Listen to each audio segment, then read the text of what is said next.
El Imperio Mexicano fue un estado independiente que surgió a raíz del movimiento de independencia iniciado por Hidalgo en 1810 y que se consumó con el movimiento insurgente hasta 1821. A raíz de esto, este imperio duró aproximadamente 18 meses, constando desde el 21 de julio de 1821 hasta marzo de 1823. La organización del imperio. La Junta Provisional Gubernativa del Imperio Mexicano fue un organismo creado a raíz de los Tratados de Córdoba, conformado por 38 individuos, pertenecientes a las más altas clases sociales de aquel entonces, de cuyas firmas de hecho se desprende el Acta de Independencia. Esta junta se declaró soberana y exigió el tratamiento de Su Majestad, nombrando como presidente a Antonio Pérez, obispo de Puebla. Se nombra a Iturbide como generalísimo, con el tratamiento de Alteza Serenísima y Gran Almirante de la Armada, así como plantea una propuesta interesante, la creación de una Cámara Legislativa. En lo que respecta a la administración de la regencia, la Audiencia de la Ciudad de México se mantiene como Supremo Tribunal de Justicia. Los territorios del imperio se agrupan en 5 distritos militares con un capitán general en cada uno. Los antiguos intendentes siguieron en sus cargos, pero como agentes financieros del gobierno. Se forman ministros de Relaciones Exteriores e Interiores, así como de Justicia y Asuntos Eclesiásticos, Hacienda, Guerra y Marina. De hecho, el 5 de enero de 1822, la Capitanía General de Centroamérica se anexa al Imperio Mexicano y Iturbide es promovido a presidente de la regencia.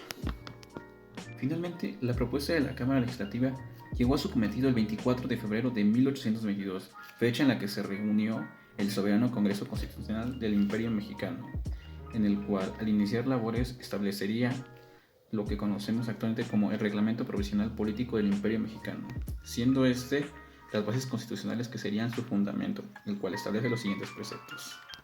Número 1. En el Congreso reside la soberanía de la nación. Número 2. La religión católica y apostólica y romana sería la única con excepción de cualquier otra.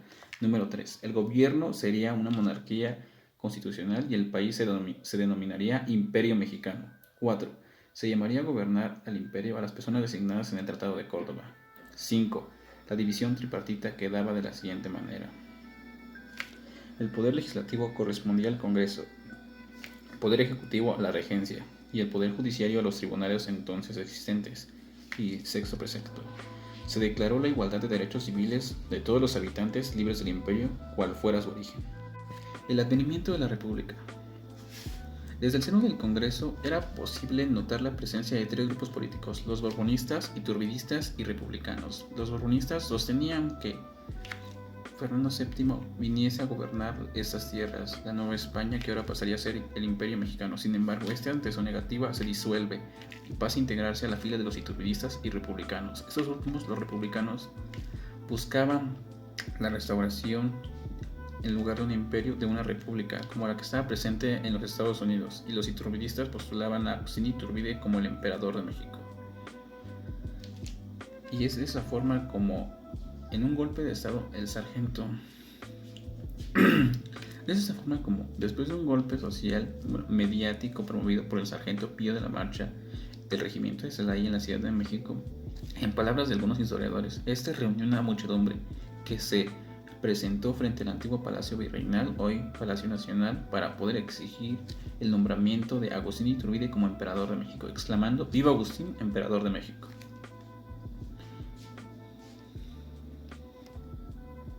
Finalmente, el domingo 21 de julio de 1822, es de esta forma como el Congreso, después de una larga deliberación, acepta la propuesta del sargento y de la muchedumbre y se postula a Agustín como el próximo emperador de México, siendo esto concretado el 21 de julio de 1822, cuando fue coronado en una misa solemne de la Catedral de México, jurando así defender como única la religión católica, respetando las leyes emanadas del Congreso, en donde residía la voluntad general de la nación y también los derechos de cada individuo. El inteligente. Retomando el soberano Congreso del Imperio Mexicano, el objetivo de su creación fue dar rienda suelta o crear, y con ello promulgar, una constitución del imperio. Sin embargo, los miembros del imperio, que se habían disuelto, los borbonistas, quedaban en 2 grupos, liberales y conservadores. Los liberales sostenían el establecimiento ahora de una monarquía con controles institucionales. Mientras tanto, los conservadores sostenían conservar un estado, valga la redundancia, en la que el soberano, en este caso el emperador, tuviera plenos poderes para mandar y que fuese obedecido, sin ningún problema y de forma directa. En ese sentido, se magnificaron los problemas de la vida privada del emperador, más que nada con su familia, así como los gastos exagerados de su modo de vida, con lo cual la base moral del imperio se vino abajo. Acto seguido, después de que Iturbide fue nombrado emperador, lo que hizo fue disolver la regencia, ocupando así el poder ejecutivo del país, yéndose en contra de la decisión emanada del Congreso a partir del estatuto o reglamento profesional del Imperio Mexicano. No obstante, en consecuencia, en una hazaña histórica, Iturbide disuelve el Congreso justificándose en 2 razones. La primera es que no habían logrado elaborar la constitución del imperio después de estar de cerca de 8 meses reunidos.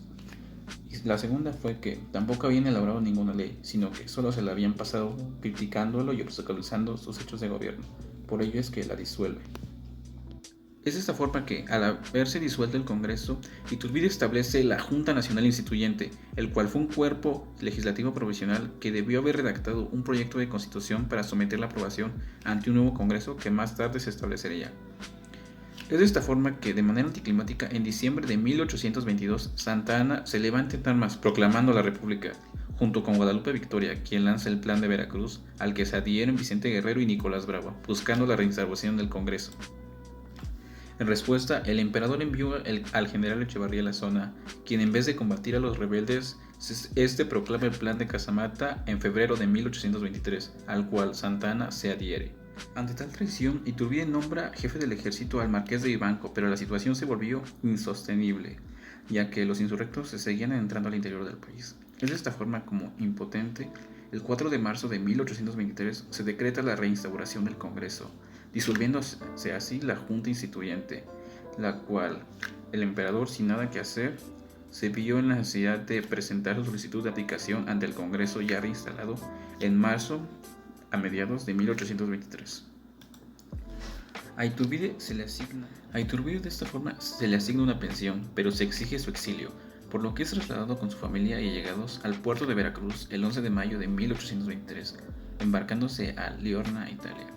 En dicha ciudad, se percata de la existencia de un famoso pacto entre estados soberanos de Europa para restablecer sus dominios en América y su hegemonía política. Esto se denominó la Santa Alianza.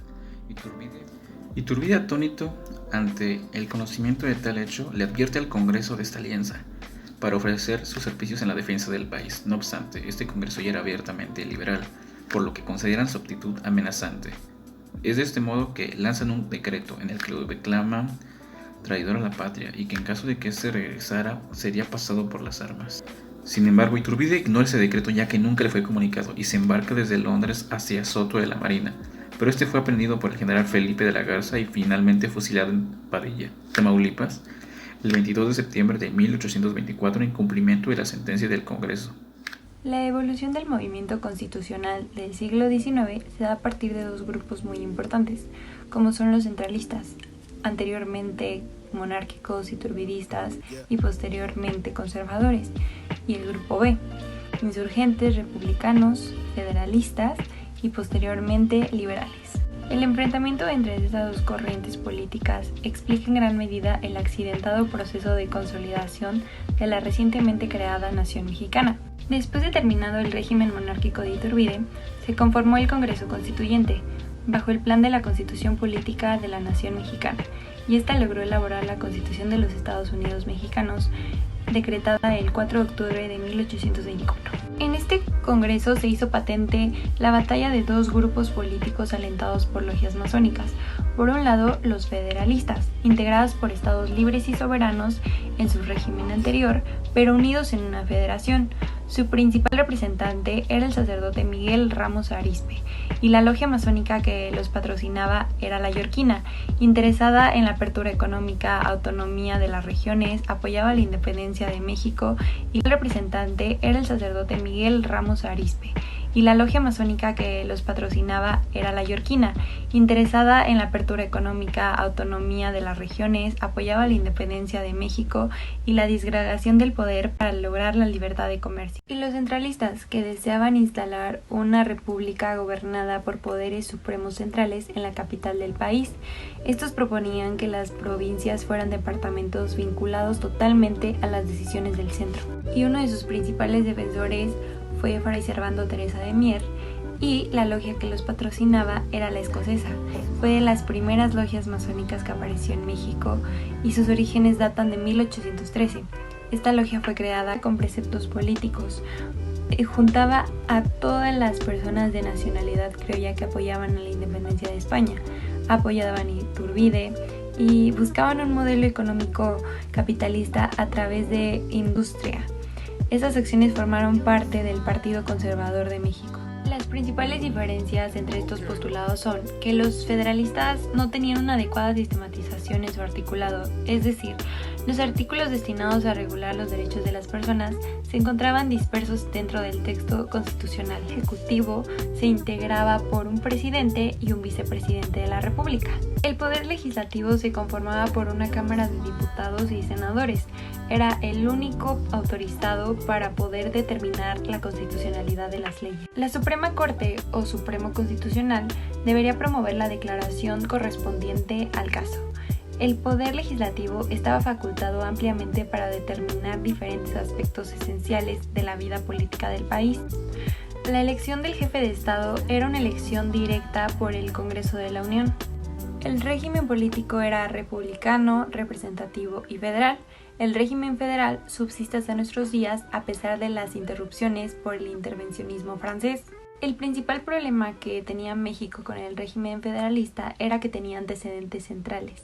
Entonces, le costaba trabajo adaptarse a un sistema con autenticidad y constancia, que era lo que ya advertía Fray Servando Teresa de Mier. Para esto se propone una de las principales características del régimen centralista, un poder supremo conservador, que se encargaría de regular los actos de los otros tres poderes y estaba basado principalmente en el derecho constitucional francés. En la relación Iglesia-Estado había ciertas fricciones, pero principalmente había dos: lucha por el poder y limitación de bienes inmuebles. Esta última se daba porque la Iglesia era propietaria del 90% de las fincas urbanas y se consideraba que más del 50% de bienes inmuebles del país. Al desarrollarse la vida republicana, los gobiernos centrales y federales se vieron en la necesidad de afectar los bienes eclesiales para poder financiar la debilidad económica. De hecho, Valentín Gómez Farías afectó a la Iglesia con un préstamo forzoso para financiar la guerra. El patronato es una institución que involucra a la Iglesia y al Estado y tiene sus raíces en la Edad Media. Daba solución a las investiduras y comprometía a ambas partes, en el que el Estado se comprometía a proteger a la Iglesia, por lo cual no permitía la observancia de otra fe religiosa, se comprometía a apoyar su labor misional y darle obligatoriedad al cobrar los diezmos. Después de la independencia del país, el gobierno de Iturbide intentó establecer relaciones diplomáticas con la Iglesia, pero la falta de reconocimiento de la independencia nacional y la decisión de no prolongar el patronato no lo permitían. Debido a esto se rompieron relaciones con la Iglesia y no se negoció más del asunto por la ley de nacionalidad. El gobierno de Iturbide intentó establecer relaciones diplomáticas con la Iglesia, pero la falta de reconocimiento de la independencia nacional y la decisión de no prolongar el patronato no lo permitían. Debido a esto se rompieron relaciones con la Iglesia y no se negoció más del asunto por la ley de nacionalización de bienes eclesiásticos. El mayor debate del Congreso Constituyente de 1856 se dio en torno a varios artículos, como el 3, que hablaba de la libertad de enseñanza, el 5, que prohibía los votos monásticos, el 7, de libertad de imprenta. De hecho, el Papa Pío IV ordenó la excomunión para todas las personas que juraran y aceptaran esta constitución. Y aunque se limitaba al poder político y económico, los liberales radicales no estaban satisfechos. Ellos querían una tajante separación de Estado e Iglesia. Se exigía que se expresara la tolerancia de culto, que se hablara de nacionalización y no secularización de bienes eclesiásticos. Razón por la cual se decretan las leyes de reforma, promulgadas por el Partido Liberal, liderado por Benito Juárez. Estas leyes fueron decretadas en Ciudad de México y algunas en el puerto de Veracruz debido a la guerra. Tales leyes fueron la Ley de Nacionalización de Bienes Eclesiásticos, la Ley del Matrimonio Civil, donde se establecía que la Iglesia ya no llevaría más el control sobre las actas matrimoniales, al igual que la Ley Orgánica del Registro Civil. Ya no estaría a cargo ni de las actas de matrimonio ni de defunción. La Ley sobre el Estado Civil de las Personas, el decreto que prohibía la intervención de la Iglesia en los cementerios, el decreto que declara los días feriados y la prohibición de asistencia oficial a los eventos religiosos, ley sobre libertad de cultos y el decreto de secularización hospitalaria y beneficiarias, ley de imprenta, ley sobre instrucción pública y un decreto que extinguía en todo el país las comunidades religiosas. Con el presidente Lerdo de Tejada en 1873, estas leyes fueron incorporadas al texto constitucional y se prohibió al Congreso legislar al respecto a prohibir o establecer religión alguna. Segundo Imperio Mexicano, de 1864 a 1867. El Segundo Imperio Mexicano fue un régimen de carácter monárquico moderado, instaurado como producto de la Segunda Intervención Francesa en México. A la cabeza de dicho imperio estuvo Maximiliano de Habsburgo, quien habría sido archiduque de Austria. A raíz de haber roto Francia los tratados de la soledad en México y su alianza con Inglaterra y España, con el apoyo del sector conservador del país y el clero, se vio iniciada la guerra al adentrarse en la toma de la capital. En ese tenor, las tropas francesas avanzaron al interior del país, pero a su arribo en la ciudad de Puebla fueron derrotados estrepitosamente el 5 de mayo de 1862. Sin embargo, los franceses vuelven al año siguiente, toman la capital e instauran el imperio. La organización del imperio.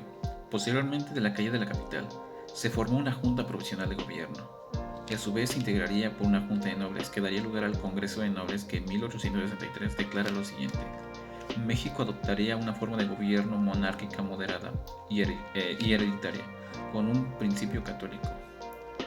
El soberano tomaba el título de emperador de México, y la corona se ofrecería al archiduque austriaco Maximiliano de Habsburgo, para sí y sus descendientes. Y en caso de no aceptar ese príncipe, México solicitaría la benevolencia de Napoleón III para nombrar otro príncipe católico. Esta es la forma que se ofrece el trono de México a Maximiliano el 3 de octubre de 1863, quien dijo que aceptaría si la nación en forma libre y general manifestaba así su deseo. Es de esta forma como en mayo de 1864, a bordo de la fragata Navarra, llegan al puerto de Veracruz Maximiliano de Habsburgo y su esposa Carlota Amalia, quienes entre homenajes e indiferencia fueron recibidos hasta adentrarse en la capital del imperio. Documentos fundacionales. Se promulga el Estatuto Provisional del Imperio Mexicano en abril de 1865, el cual es una especie de preconstitución en el cual se respetan garantías constitucionales y se realiza con la finalidad de dar legitimidad jurídica al imperio. Este a su vez se divide en 81 artículos agrupados en 18 títulos. Documentos legales. La legislación del Segundo Imperio abarca ramas del derecho civil, penal, administrativo, laboral, tributario, mercantil y agrario. Maximiliano divide el país en 50 departamentos y 8 regiones militares. Reestablece el Código de Comercio de Teodosio Lares. Establece el Banco de México como banco emisor. Estableció que la educación no sería gratuita, salvo para aquellos con una constancia de pobreza. Estableció respetar las leyes de reforma. Estableció que los defensores de la República podían ser pasados por las armas en caso de que no se adecuaran al imperio. Estableció que todo individuo que portara armas sin legitimidad se fusilaría. Se promovió la inmigración del imperio.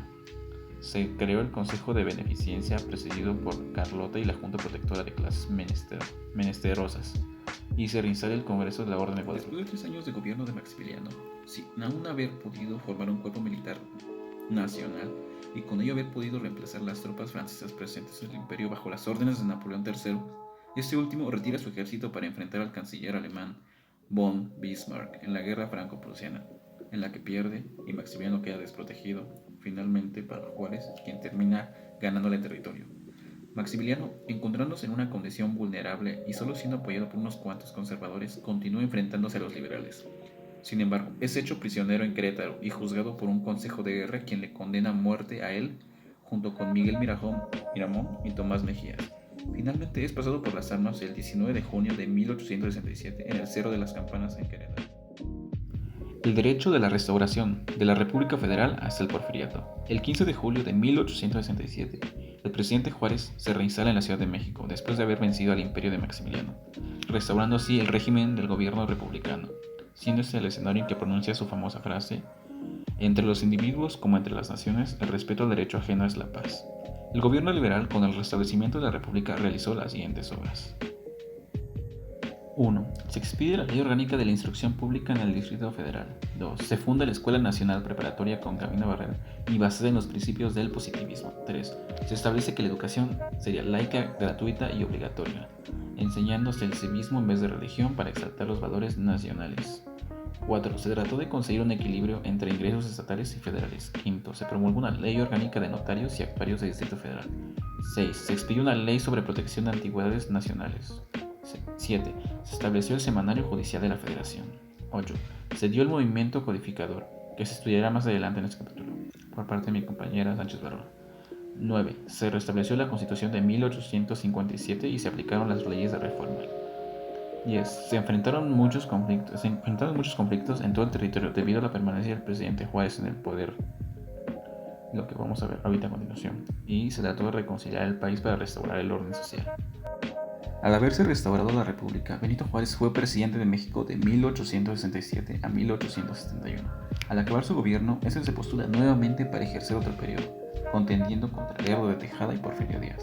No obstante, este último, Porfirio Díaz, proclama el Plan de la Noria en 1871, al haber resultado como vencedor el Benemérito. Sin embargo, ese dicho plan desconoce la victoria de Juárez, convoca la rebelión buscando la suspensión del orden constitucional y la reorganización del país. Pero de forma anticlimática, Benito Juárez fallece al poco tiempo, en julio de 1872.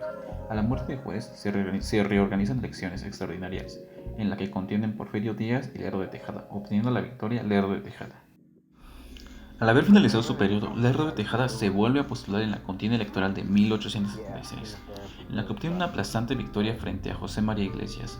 Sin embargo, la reelección causó el descontento social de la población, a lo que Porfirio Díaz nuevamente convoca una rebelión, esta vez con el Plan de Tuxtepec, en el transcurso de ese mismo año. Este plan desconoce la presidencia de Lerdo de Tejada y promete respetar un principio, y es que ningún mexicano se perpetúe en el poder, y esa será la última revolución, bajo el lema de sufragio efectivo, no reelección. Es de esta forma como José de la Cruz Porfirio Díaz Mori se instaura en el poder y comienza el porfiriato, de 1876 a 1911. El proceso codificador civil. Antes de que la independencia de México fuera consumada en 1821, había sido recibida en la Nueva España la idea de codificar las ramas del derecho disponibles en esa época. Posteriormente, se tuvo que realizar dicha codificación para las ramas en materia civil, penal y mercantil. Sin embargo, no fue sino hasta el Congreso Constituyente de 1823-24 donde se comenzó a apoyar la idea de un mismo código para todo el territorio siempre y cuando se respetara la soberanía de los estados. Se visualizaba la codificación como una tarea organizadora de una legislación sencilla, acorde a los principios del derecho romano. La creación de los códigos se consideraba necesaria para que la justicia fuera más pronta, eficaz y fácil. En México, los códigos civiles siguieron y conservan hasta el día de hoy el modelo del Código Civil de Francia. El primer código civil que se desarrolló en México fue el de Oaxaca de 1827-1828 y se comenzó el 2 de noviembre de 1827 con la publicación del título y del libro primero y terminó con la promulgación del libro tercero el 14 de enero de 1829. El Código Civil de Oaxaca estuvo vigente hasta 1837. En 1842 se pretendió ampliar las facultades del Congreso con el fin de la creación de un Código Civil para toda la República. Sin embargo, se suspendió el pago del sueldo de los comisionados y no se llevó a cabo ningún tipo de código. Pero con el gobierno de Benito Juárez, establecido en Veracruz, estableció a Justo Sierra que llevara a cabo un proyecto de Código Civil para toda la Federación.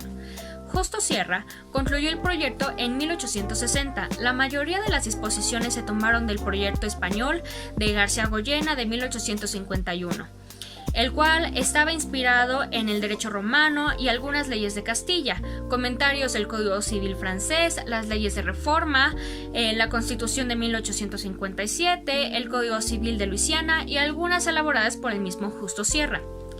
La obra de este último fue objeto de minuciosas observaciones y revisiones. La primera fue bajo el mando de Sebastián Lerdo de Tejada de 1861 a 1863. La segunda fue de julio de 1863 hasta noviembre de 1864. Y la tercera etapa se dio durante el imperio de Maximiliano de Habsburgo.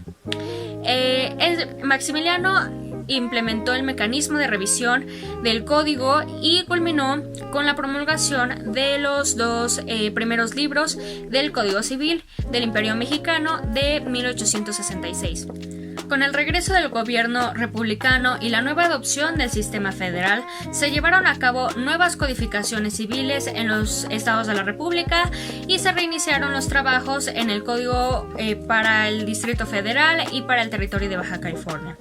El 1 de marzo de 1871 entró en vigencia el Código Civil para el Distrito Federal y el territorio de Baja California. Posteriormente, Porfirio Díaz publicó un nuevo Código de Procedimientos Civiles en 1897 y uno nuevo fue promulgado en 1909 y finalmente se promulgó el que se rige actualmente el 24 de febrero de 1940. Proceso codificador penal. El primer Código Penal español data de 1822 y sirvió para la elaboración de otros códigos en América. En México, el estado de Oaxaca en 1828 expidió su ley penal con el gobernador José Ignacio de Morales. Y posteriormente, en 1831, aparece un plan general del Código Penal para el Estado de México. En 1861, Benito Juárez nombró a una comisión de juristas a elaborar el Código Penal para el Distrito Federal, pero por la intervención francesa se tuvo que suspender. Maximiliano intentó retomar la idea, pero no se concretó. Sin embargo, sí tuvo disposiciones en materia penal y penitenciaria durante el Segundo Imperio. En 1871 se promulgó el Código Penal para el Distrito Federal y el territorio de Baja California, en particular sobre delitos del fuero común y delitos en contra de la Federación, y se empezó a llevar a cabo en 1872. Posteriormente, en de 1903 a 1912 se iniciaron los trabajos de modificación de este código, pero en 1929 se contó con el nuevo Código Penal para el Distrito y los territorios federales.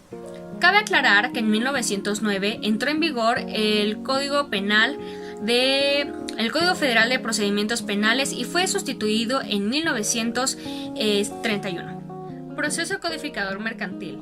En 1841 se crearon las Juntas de Fomento y Tribunales Mercantiles. Durante el gobierno de López de Santana, en 1854, se publicó el Código Francés y Español. Posteriormente, con Manuel González, surge el Código de Comercio con aplicación para todo el país. Este último fue sustituido en 1890.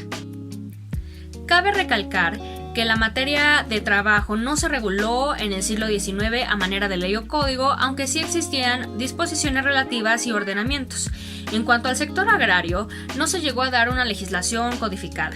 El problema del campo, con sus implicaciones jurídicas y económicas, pasó al porfiriato y tuvo consecuencias de crisis. La legislación procesal y la organización del Poder Judicial. Desde la primera época federal se había delineado el escenario de inestabilidad del Poder Judicial por parte de las pretensiones que existían en ese momento. Se registró una intensa actividad legislativa en torno a la administración de justicia, pero podría decirse que fueron apenas 2 los decretos relevantes, los cuales se publicaron con 20 años de diferencia. Se estableció que el Poder Judicial del Estado se integraría por un Tribunal Superior de Justicia y por un Supremo Tribunal de Justicia como instancias máximas, y para ello también se elaboraron sus propios reglamentos de ambos. Con esta disposición de 1846 se dio un paso muy importante en la organización del Poder Judicial. Por primera vez en funcionamiento en la historia del Estado, el Tribunal Superior estaría dedicado principalmente al ámbito jurisdiccional en las instancias superiores, y el Supremo Tribunal seguiría con sus funciones de control y solamente operaría si hubiera materia de trabajo, como había sido desde un inicio. Junto con ellos también deberían de estar en función los jueces letrados de primera instancia y los alcaldes conciliadores. Este decreto de 1846 se habla sobre la integración del Pleno Tribunal Superior del Trabajo e integración de las salas, sobre las recursaciones de los ministros, de sus impedimentos, de su autoridad sobre el personal de apoyo, de las visitas de las cárceles, de los recursos de nulidad y súplica, entre otras cuestiones. Este decreto de 1868 se percibe una particular preocupación para no detener el funcionamiento de las distintas instancias por falta del personal. Legislación administrativa. El derecho administrativo regula mediante un conjunto de disposiciones o leyes sustantivas las actividades de la administración pública y de los administrados. En el siglo XIX y principios del siglo XX, la legislación administrativa se observaba en la actividad del Estado que se concretaba y manifestaba principalmente en la prestación de los servicios públicos mismos que estaban limitados. La literatura jurídica mexicana. La literatura jurídica menor radica de 1821 a 1871, mismos límites cronológicos que corresponden a la independencia de México y a la entrada en vigor del Código Civil para el Distrito y los territorios federales. En esta época se hizo una serie de escritos menores que tenían como objetivo analizar el orden jurídico colonial para buscar su adaptación y su sustitución. Este tipo de escritos se hacían en forma de fascículo, cuaderno o artículo periodístico. Tal es el caso del Fondo La Fragua y el periódico El Derecho. La literatura jurídica tenía como objetivo proporcionar una visión diferente y complementaria al panorama jurídico del siglo XIX. El amparo mexicano en el Porfiriato. Los antecedentes. En los elementos de 1811 se establece que la Suprema Corte velará por las infracciones de la Constitución y las leyes generales según se prevengan por la ley. Posteriormente, en las 7 leyes constitucionales de 1836 se le encomienda al crearse el Supremo Poder Conservador 1. Vigilar la constitucionalidad de los actos y 2. Conocer las quejas que interpusieron las personas afectadas. Con el Acta Constitutiva y de Reforma de 1847 ya aparece formulado el juicio de amparo y se concede la facultad del control constitucional a los tribunales de la Federación respecto a las demandas interpuestas por cualquier habitante del país en cuanto a la constitucionalidad de los actos del Poder Legislativo y Ejecutivo. Los tribunales solamente se limitarían a proporcionar el amparo de justicia al demandante agraviado o quejoso, sin hacer declaración alguna respecto de la ley o acto que motivaron el amparo. Ahora, las leyes que normaron el amparo mexicano. Los antecedentes de la Constitución de 1857 son el proyecto de la ley de José Urbano Fonseca para normar su participación conforme al Acta Constitutiva y de Reforma, y 2. Las leyes que estuvieron vigentes durante la aplicación de la Constitución de 1857, que es la Ley Orgánica y de Procedimientos Tribunales de la Federación, y la Ley Reglamentaria en 1862 y 82. Y 3. Las leyes posteriores a la Constitución de la Constitución de 1857, que es la Ley Reglamentaria de los artículos 103 y 109 de 1909, y la Ley de Amparo de 1939. Cabe recalcar que en la materia de amparo quedó comprendida en el Código de Procedimientos Federales en 1897 y el Código Federal de Procedimientos Civiles de 1909. El amparo nace en la Constitución de 1857, concretamente en los artículos 101 y 102. Cuando este último se reforma, propone otorgar un fundamento constitucional al amparo judicial en materia civil. Posteriormente, en 1908 se modificó el artículo 102 y se pudo interponer el juicio de amparo conforme a los actos y las resoluciones del Poder Judicial. Cabe recalcar que entre 1900 y 1910 el juicio de amparo estaba pegado conforme los modelos que estaban en ese entonces. Por su parte, permitía la protección de los derechos del hombre, pero eso no quitaba las restricciones que había. A su vez, el amparo judicial era más utilizado como recurso que como juicio, ya que procedía no solo con las sentencias judiciales locales, sino contra la resolución judicial definitiva estatal o federal.